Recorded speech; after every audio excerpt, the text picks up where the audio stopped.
The date was June 16th, 1999.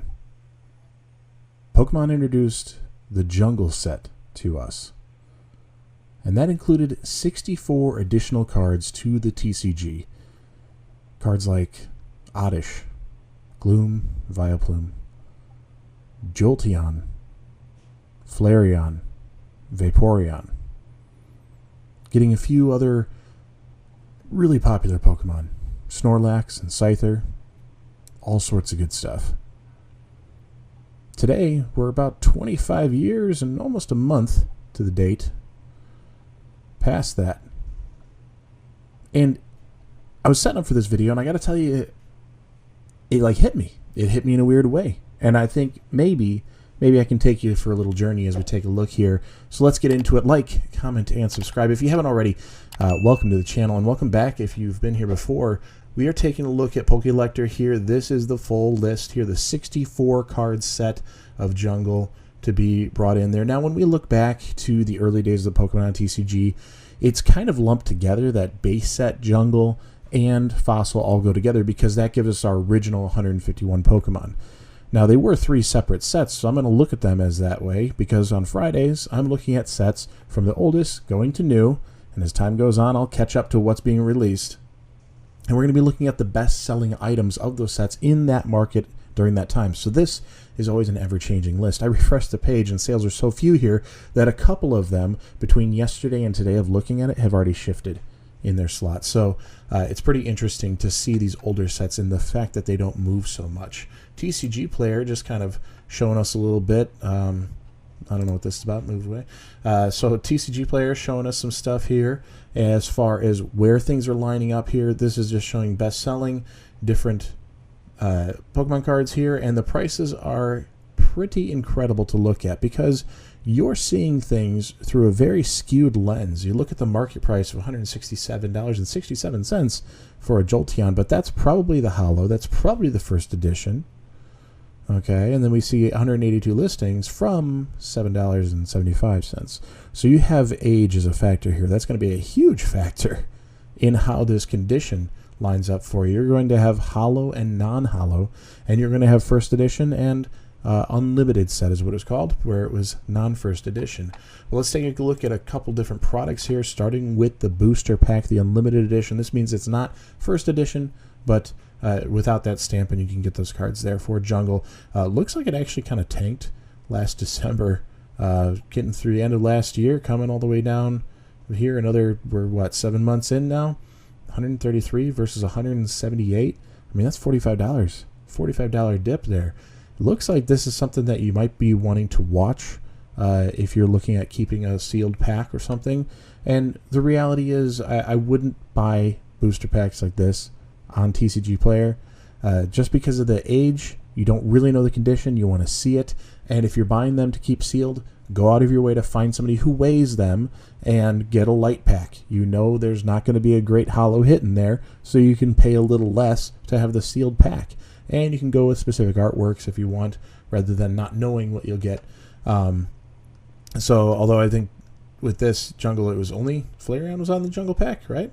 So, in other sets, there's different artworks there. First edition should be indicated with that first edition stamp, and this is the opposite, actually. In that same time period, this has gone on the rise because first edition is definitely rarer, much more collectible, and the market price, listed meeting price, and just first listing up here, it's all coming in the same about the same range there. So again, I'd find this in person at a trade show. I'd find it at a card shop, something like that. I personally would not buy these here on TCG Player. Maybe eBay if you're okay with the seller. Even then, I myself would be a little bit skeptical. I'd like to see it in hand first if I'm going to be spending that kind of money on one little product there. But you're paying for the age of it, the rarity, the nostalgia, all of that. Things that get overlooked so much these days because it's been so long. These original theme decks, the Jungle theme deck Water Blast here at almost $200. Kind of interesting, and it showed you the type that you'd have, water and fighting Pokemon. We have another theme deck, Power Reserve, and that was Psychic and Grass or Leaf. from another jungle theme deck. I don't know what this dip is about, where it just jumps down to 0, why that stat's there. But for the most part, this has stayed pretty consistent the last year, and I think that's the same here. It's stayed pretty consistent. So you know what you're going to get in theme decks, so that's why the prices aren't outrageous. It's just the sealed product that age, that's what you're paying for. Another thing to note is Jungle introduced us to the non-holo rare. All right, there were holo rare pulls that were super difficult to get, and you had non-holo rares that were easier to get, but we didn't have it where you could get either or of the same Pokemon. Jungle introduced that, so it's common now, but it was interesting. Base set didn't have that. You couldn't find a non-holo Charizard. If you found Charizard, it was the holo Charizard. All right, Jungle introduced us to the non-holo version of that same Pokemon. So to get a master set, you'd have to have both, technically. All right, this was early on that Pokemon started discovering that this collectible is more than just a TCG. It is a collectible, and they can create variations of the same Pokemon and capitalize on that. $37 for lightly played. What is lightly paid when you're talking about this kind of age? I don't know for sure. You got to look at pictures. If they're on here, damage is at $10. If you wanted to get a master set just to have the card, you could do it pretty inexpensively and just go with damage so you have it, because there's plenty of those out there and they're pretty cheap. Those price points are actually kind of raised to the bottom price points. But if you wanted to find near mint, again, because of the age of this set, be careful on things like TCG Player or even eBay. You'd have to really feel good about the pictures that you're seeing. But for now, we're kind of looking at the cards that are hitting in the top selling spots. All right, Snorlax, another fan favorite here, and you can see that first edition is soaring above the unlimited holofoil there. So that one little stamp goes a long way.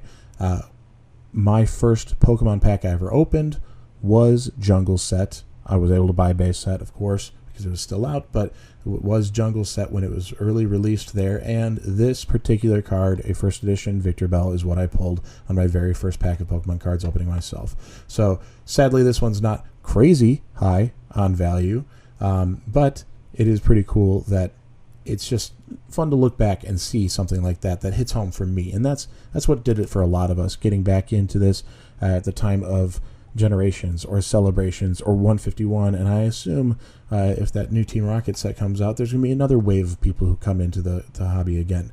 Pinsir sitting here in the $60 range for market price. And we're just going to go off of that because that's going to be the first edition holofoil. That would be the highly sought after one. And then you're at almost $20 for the unlimited foil. So do you split the difference to get the real market price? Hard to say. And you can do it without, you can filter away from that so you can just get an idea of where things are at. But that market price is still going to show you the combine there. And really, those are the ones that people are sought after there. They want that first edition stamp because it is exclusive. This is today's Pokemon Center stamp equivalent. I'd say that's probably equivalent there. What do we have here? Electrode coming in hot. Not super expensive on this one, $15 up to the $55 range. We're looking at Venomoth here, getting a little bit lesser here, $50. $50 for that first edition holo. And Scyther, another fan favorite. We got a little bit more increase here at $85, and getting that getting a limited version rather, $25, $26. Very cool. Jungle Set Vaporeon. Loved this card growing up. One of my favorites. And it was introducing us to the evolution of Eevee and how you can go all sorts of ways, and now we have an entire set devoted to it in Evolving Skies. We have another one coming out, another high-class set coming out with a big nod to the evolutions. Those are fan favorites. $127 first edition. Unlimited is $16, $17 right there. Jolteon hanging out, and $167 on the first edition. Almost $50 for the unlimited. Vileplume, this very, very late 90s, early 2000s, right? 1999, just doing that CGI graphic there. So cheesy now, but it looks great when you think back to what it was as a kid, that's for sure. So it's just funny to relive it sometimes, looking at these. We're in the $55 range on that first edition, and $22 for the unlimited. Mr. Mime, I don't think this was ever a major favorite, but I think Mr. Mime has actually gotten a lot of love over the years, a little bit here and there. And I think we kind of have a better appreciation for Mr. Mime, especially with some of the Pokemon that have been introduced in all these 9 generations that are kind of a little funky for my taste. But you know what? That's okay. This was the original weirdo, I think, of the bunch. So $60 on the first edition, $21 on the unlimited Pidgeot. We're sitting pretty at $78 on the first edition for that Pokemon there. Unlimited for this Pidgeot is $24. Loved this Pidgeot. What a great pose here. I mean, when the artworks were this simple, that was a fantastic pose for this Pokemon in action, flying, whether coming in for an attack or pushing back away from one. Hard to tell, but really great artwork when they were this simple. Wigglytuff. We got to see Jigglypuff evolve. It was great. Wigglytuff giving us a simple holo there. And we have it at $70 for that first edition, $23 for the unlimited. Awesome Pokemon and Wigglytuff. Kangaskhan, another beast here. I think this one's really cool. I think it was a big point in Pokemon Go when you could get Kangaskhan as a shiny. So I think that was kind of a cool thing. I think I caught it. I don't remember. I think I did. 45 on first edition, and the unlimited is just under $10 there at $8.50. Crazy. Of course, you're probably basing this off of a lot of condition problems because it's been 25 years. It's hard to find them in near mint, and they're probably not selling that much if they're out there. A lot of kids dump these things early on in their teen years. They were like, I don't play this game anymore, and tossed them out or threw them in garage sales and never heard from them again. I was one of the weird kids, and I was bullied for it. I mean, not heavily. It wasn't a big deal, but I was picked on for it when it came up that I did keep my Pokemon cards. What a loser. And then when I got back into it, I appreciated that because so many people are like, I can't believe I dumped them. Can't believe I got rid of it. And I have my Holo Nidoqueen. I just do, okay? That's one of those little point of pride. I'll take it, I knew this Pokemon journey would pay off someday and maybe be an investment. I had no clue. I was just guessing, and I kept it because it was something from my childhood. I liked it. $74 on the first edition, unlimited, sitting at $21.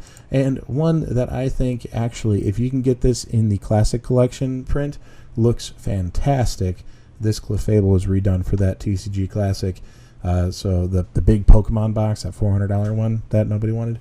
I mean, that everybody wanted. No. So $48 on the first edition and $18 on the unlimited version. But that Pokemon Classic TCG box, I think these things are running for $2, something like that. It's a reprint, obviously, sure, and there's a lot of them out there. But the holo pattern's cool. Nice, simple artwork, a throwback to the classic time of when Jungle came out back in 1999. Very cool. Do me a favor, like, comment, and subscribe. And I'll see you next time. Peace.